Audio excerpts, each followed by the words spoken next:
Yo, real hustler her. So ito yung trabaho ko. Ayan. So housekeeping ako sa isang ospital. Then right now, nagtatapon ako ng basura. Ayan. Ako lang mag-isa nagtatapon. Tapos time check. Ayan, anong oras na ba? Anong petsa ngayon? January 28, 5:48 PM ng hapon. Kaya nga PM eh. So bakit ako nag-video? Ayan. Bakit nga ba ako nag-video?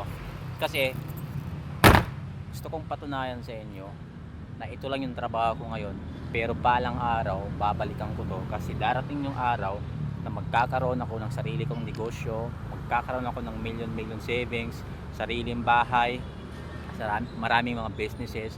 Kaya ako gumawa ng video ngayon para makapag-inspire ako balang araw sa ibang tao na katulad ko lang din, na isang normal na tao, na isang housekeeping na nangarap lang din, tapos a-actionan natin. Okay?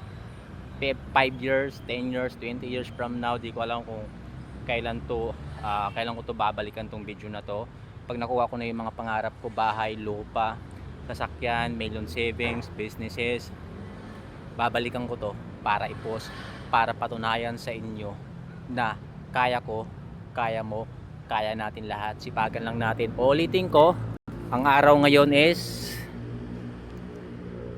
ayan, January 28, 5:50 na ng madaling araw. Let's go. So ito yung trabaho ko. Ako lang nagtutulak nito, mag-isa. Ayan. Okay. So let's go. Abangan nyo to.